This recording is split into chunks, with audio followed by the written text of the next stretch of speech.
put a PowerPoint together just so that for our reference really, and there's definitely a couple of slides that are just really helpful to see the thinking visually. But yeah, we'll go through it and just please like shout out as we're doing it if there's questions or whatever. Yeah, and I think it's really good to be conversational, seeing we're so small, and yeah, it'd be interesting as we go along if you've got particular thoughts to hear it as you're going along. So let's make it a conversation. So this has been a big question for us, hasn't it, Kate, over the last. So Avivo has been an organisation that's committed to a vision of citizenship for everyone, and it's deeply rooted in believing that the people we support, our customers, often haven't had the same rights as citizens as other people, and we really, it's been a question that we've kind of kicked around and thought about quite deep, but kicked around sounds like it's superficial, but it was really a bit like, in the world we're living in, is this question about what is our role, and is citizenship what we are? Can we do this as an organisation that receives money and also runs as a business? Do you want to go to the next one, Kate? Sorry. So just so that this helps, I think probably it's lovely to be connected across the world.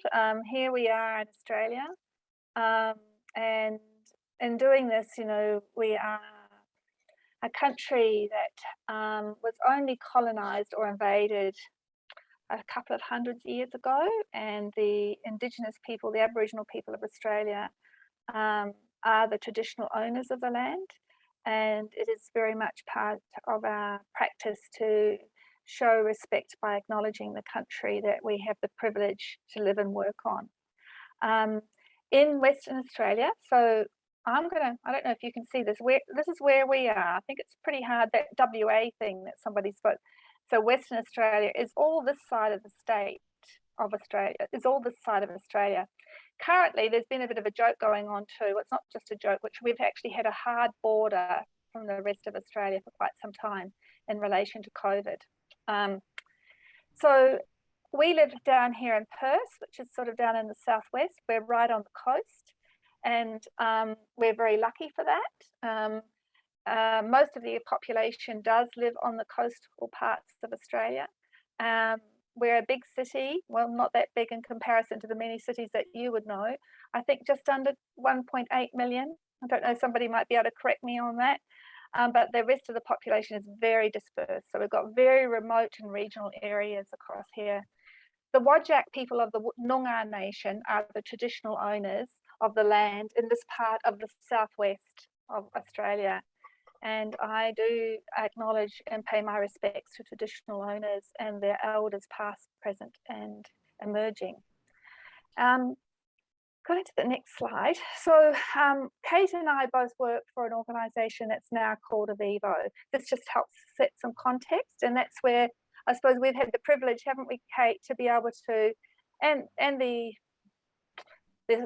privilege and the opportunity to lead the organisation over quite considerable time, and really think we're on a quest. We're on a continual quest about how we support the citizenship of the people we work with, but we're also on a quest on how we develop an organisation that supports the citizenship of our colleagues. So this just gives you a snapshot. I mean, it doesn't, but you know, sort of metrics you kind of often hear. You know, we're about 1,200 employees. You can see the distribution of age. A great deal of the people that work within Avivo in this older bracket, and a lot of women. We have a breakdown of the people that work for us. The great majority work in the community, providing support and services to people, and then there are people who work in the office. We have a structure where we've really looked at developing a whole network of teams. So when you look, we've got about 100 teams who are working in the community, and about 9-10 that are in businesses support. And we talk about them being neighbourhood teams. So this is where this has actually been a big strategic goal over the last 5 years, where we've looked at how we really develop the organisation to be really in place close to neighbourhoods. We've also got a number of customer specific teams where there's teams around people who have generally very high complex needs, and have a lot of support. But they also live in communities, and sometimes there's a really strong relationship with the neighbourhood team. We work across, one of the things about Avivo, very practical support in home and community, and we work across aged care, disability and mental health. And nearly 70% of our income comes through support to people with disabilities. Just giving you the context of us.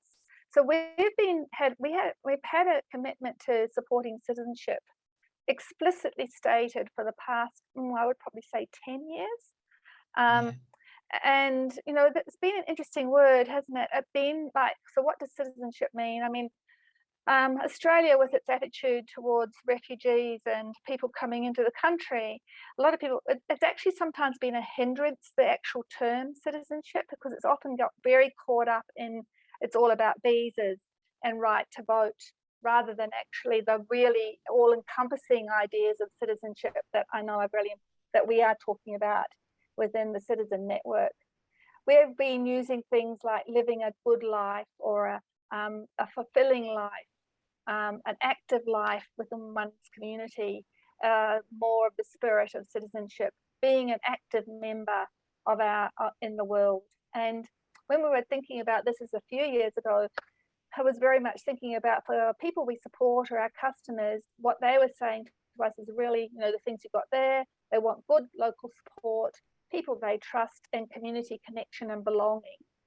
And our employees want these things, like they want to develop through work, be part of community, make decisions in their jobs.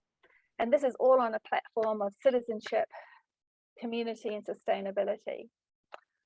So it's held up sort of some thinking. This has been one of the key things we've been thinking as a visual that we've been thinking about for Avivo for a number of years. Our next one is, and along with that, so in the development of the organisation, we've been going a lot of the time with clear purpose, developing our culture, which is really consciously developing a culture that supports these activities and this purpose. Really strong practices in autonomy and distributed decision making, and having a structure which is a network of teams really built around supportive leadership, along with processes that are transparent and build trust. So one of the big things in Australia and across the world, I think, has been this marketisation of human services. And one of the big schemes that's been introduced into Australia, so it's a fantastic thing, they introduced this National Disability Insurance Scheme for people with disabilities, which meant, but the dominant paradigm is it's about a market and people buying services, which has been one of the things that's been really interesting for us to navigate over the last 8 years, because the more you go down this market thinking and people shopping, it doesn't necessarily build citizenship and in community. So other times I know that I have to go in. So if you really want to see people, support people to live life to the full, it's not just a transaction of going and buying a support worker. It takes a lot more around relationship, social justice, and being by people's side. And so this has had a big impact on our organisation and our relationship with the people we support. Because this tension around you're a customer, consumer that's going to go and buy stuff has kind of set up, and the way that the government funds us has set up some interesting dynamics, which I don't necessarily believe has necessarily supported us to really achieve citizenship or support people to achieve citizenship. The next one. Okay. That's for you. So you'll all be really familiar with this. This is Simon and Wendy Perez framework called Keys to Citizenship that helps us all think about what does it mean to be an active citizen, what does it mean to take care of each other, what does it mean for the way that you live your own life, but also how you live your life in community. So this is a framework that we're really familiar with. And about, I don't know, probably about 6 years ago, we asked the question of our colleagues, what does it take to be your best self at work? Now, I would change that question if I was doing it again, but nonetheless, that was the question. And we asked any colleagues that we came in front of, so any event we came in front of, we asked the question, and what came back, now this is about our colleagues, so what came back were these things. Now these are my words, so I themed the responses, and what came back is pretty much exactly the same stuff as the keys. They've just got different words, and they've got a slightly different context of the work context. So people, what helps you be your best self at work is to be connected to something that's got meaning and purpose, freedom to make decisions, security and resources. So people didn't say I need to be rich, but they certainly said I need to have a steady and reliable income, a safe and trusted environment, a place that we can support each other's growth, and being connected to colleagues. So nothing new. I mean, literally, it's the same stuff. So once we kind of understood this, that actually it's the same stuff that people are looking for and want to contribute to, we then started, like Rosie said, on a bit of a quest around, well, what are the approaches and how can an organisation organise itself to get closer to this stuff? And just to give you a really practical example, a lot of my history in human services, particularly around support work, it is a role that people have very little autonomy in. So I saw lots of examples of people not actually being able to make decisions. It was like the manager would tell you if you could make a decision, and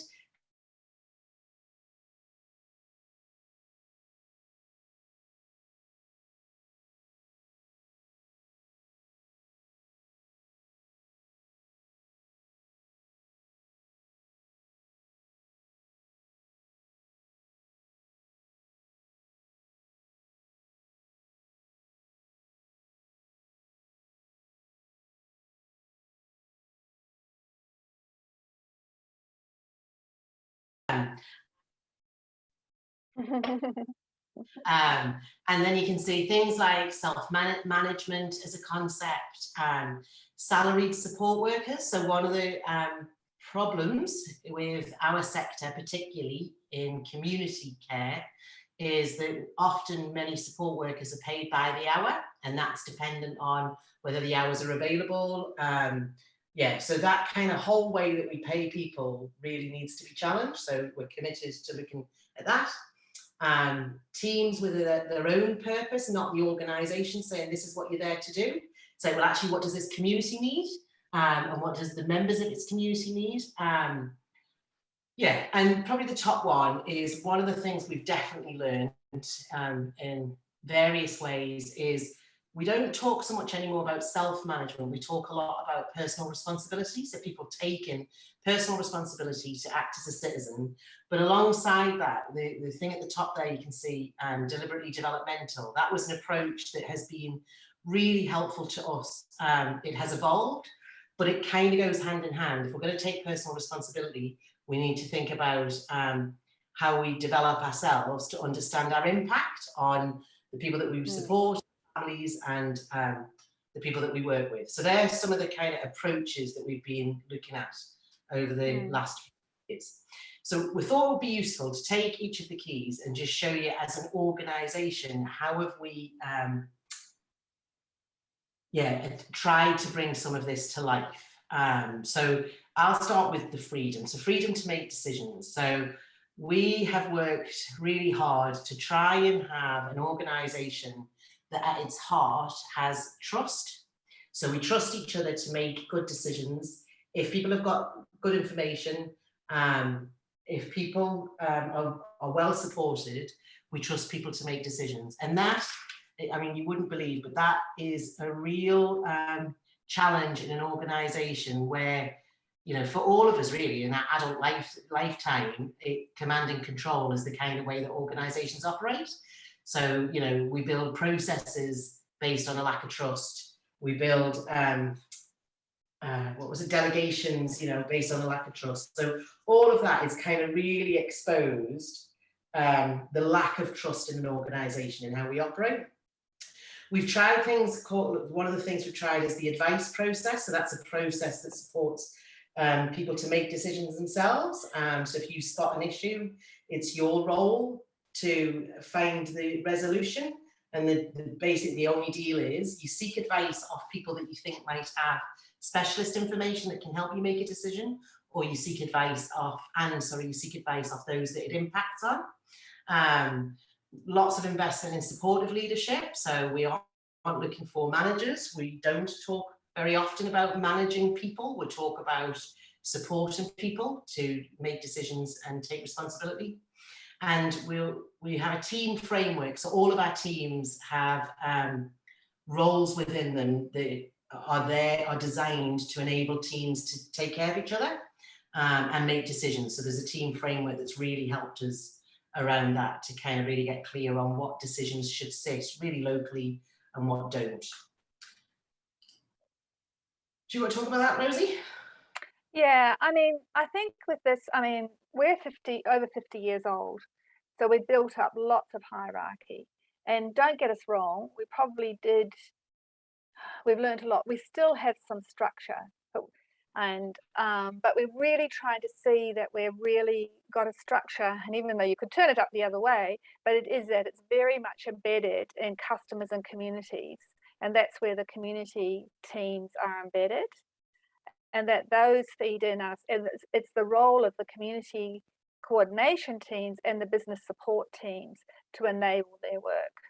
And yeah, I think that's been, whilst there still is that things, this is not, you can't have chaos, and people need structures and frameworks around them, but through that it's really built through those, as Kate was saying, those principles and premises of trust, transparency, and support for people to be able to do their job well. So if we go to the next one, so and I think this is one of the ones that actually the market economy hasn't made easy. We have learnt very strongly, and it always has been in community services, but relationships are what matters, and that's where a lot of work gets done. So I think one of the biggest outcomes over the time that if you talk to Avivo colleagues who are direct support and working directly with people, that they would say out of the positive outcomes of what we've been doing is they actually feel like they have team now. So in the past, because of the hierarchy, they felt often, and they were very alone, because everybody actually primarily works in the community. By now having a local team, they feel like that someone else is on beside them. And also that as we've made the transition and they get a more connection with their local team and more connection to place, because it's all this aspect, quite a lot of community services often they're in community, but they're not really connected to communities. So we really see the opportunity over the next couple of years that the community teams can really grow into thinking about the communities and the customers that live within them. The other thing that we've done, which sort of sits in, is we've developed a council, which is representatives that reflect the whole of the organisation, and they meet regularly with experts by experience, which are people who are our customers and have lived experience of disability, mental health and ageing in our organisation. And they have been very critical in supporting the organisation to think about who we are and what our direction is. So there's sort of like the structure that you can see. Then there's other things that are happening like council and experts by experience. Actually, Pat, who joined us in the session today in the first part, I think when Christoph was doing it, she's one of our experts by experience. And we're really getting a lot better at doing things like co-design and creating things better together rather than just consulting and giving things to people for feedback. The other aspect it's been about role networks. So when you see that organizational structure, there's always this challenge about silos. So yeah, that's right. Am I going too far, Kate? So this is a role. What about the team roles and the networks? Yeah.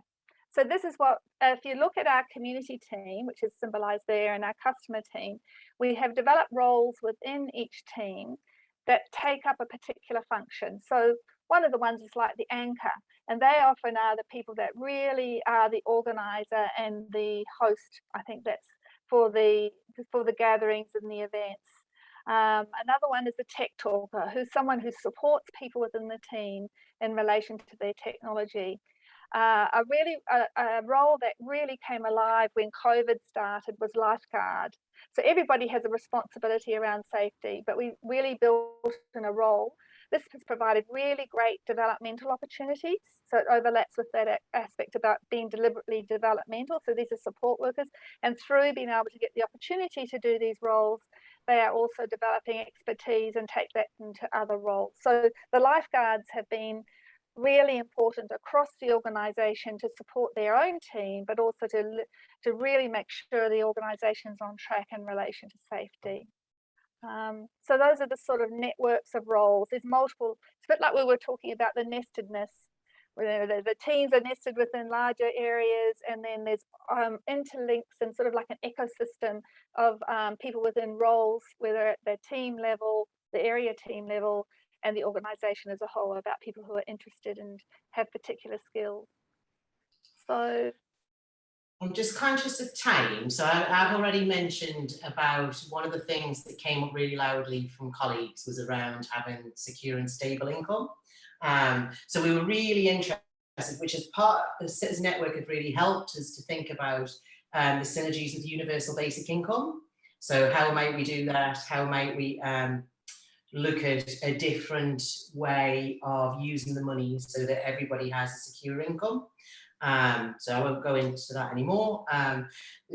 People can't make decisions if they don't have all the information. So we've worked really hard to try and get at a local team level transparency on data, on information, so that they can make really good decisions, because certainly that's one of the things we've learned.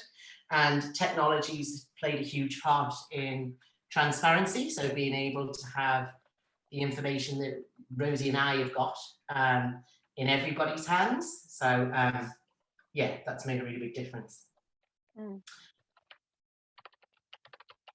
I mentioned before about deliberately developmental. So the approach, we have been really lucky to work with some organisations in the States that have been using that approach for many years. And that is it's like intentional development, being really conscious of, okay, if this is the change we want to make in the world, what does that mean for my team? And then what does that mean for my development? So that's had a huge impact. And like I say, I feel like it goes hand in hand with taking personal responsibility and making decisions. And yeah, it says there, self-management starts with yourself. So we run a course, a program in the organization, that's the logo there that you can see on the right, called Managing Me, which is a program that helps people think about themselves, how they regulate, how they impact on other people, being hugely popular and really important, really important, not just in how we work with each other, but how we work with everybody and how we work in the world. So that's had a big impact. Help. Do you want to take it? Well, I'm just wondering, because I do think it'd be quite good just to have a little bit of time, and we really quickly go through these. So we keep this very lightly, so we're also thinking that people need a lot of support and help to be able to function. So these are some of the things that we've developed as sort of mechanisms that do that, development plans, having clear roles, having team agreements, and having people having control over training to get the development, and also coaching. So if we go to the next one. And then really, this is very early days, I think. So with our development as an organisation, we have done this massive transformation to becoming part of community teams.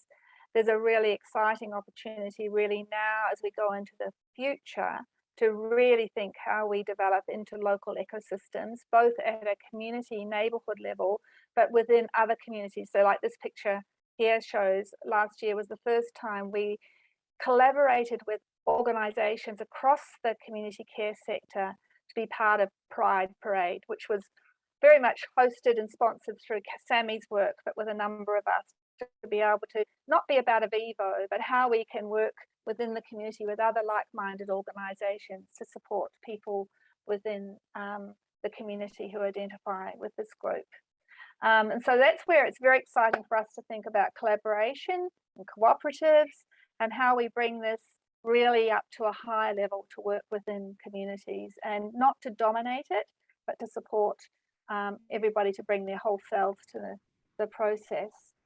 and hopefully get better things happening in our world. And then you're going to go to the last one, Kate, or not? Going to skip to the end. Sorry. I think probably the critical thing for just on this side is we still haven't nailed what it means for an organisation to support citizenship. And there is a project that's been running now for the last 3 years, which is colleagues who come together to explore the question, what does it mean to have a good life? What does citizenship really mean? And they go out each year and interview other colleagues around what does that mean to you? What does that mean? So yeah, I think that's a really important project, but something that can be easily overlooked, because I think we've got to keep learning what it is and keep understanding how does an organisation support it and how does an organisation work against it. That's probably the kind of main thing, I think. Shall I stop sharing? I'm going to have to go and put my aircon on because I'm boiling. So, yeah, what's interested you about that?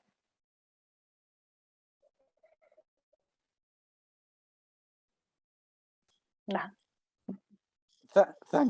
Thank you so much. I'm so overwhelmed of ideas, and I'm sort of celebrating your success, because I would like to see that kind of change happen here in Finland that you have created there. And the elements sort of people are talking here, you are showing that it is possible. So it might be sort of ordinary life for you, but for some people it's like, hey, it wouldn't be nice if we would have these elements in our, for example, working environment and in our organization. We're still on the road, Marcus. So whilst, and I think that's what I would say, sometimes I've naively thought we can do some things really quickly. But I think the key thing is holding on to the framework. So I actually think the keys of citizenship as it related to colleagues is really important to keep thinking about. And it's actually also, I think we're a bit cautious. We get quite a lot of people coming and saying, just tell us what you've done and we'll do it. That's not what it's about. Yeah. And actually, there's things, Kate, you know, it's always like you've got to come up. And actually, I think probably looking back, we can tell you a lot of things that went wrong. So I think we went down the self-management things without enough on development too much too quickly, and not enough around people and frameworks. We've learnt that, but you know, it's been a bit of like, so that's the sort of things we want to share with people about thinking about these principles. It's really principles and premises, and then getting practical about it. What does that mean in your situation? And you know, it's all that cultural stuff. So, you know, being an old organization, the pullback to doing things the old ways, you know, the dominant paradigms are about command and control and people being told what to do. So it's an ongoing journey. And yeah, it's good, but it's not there.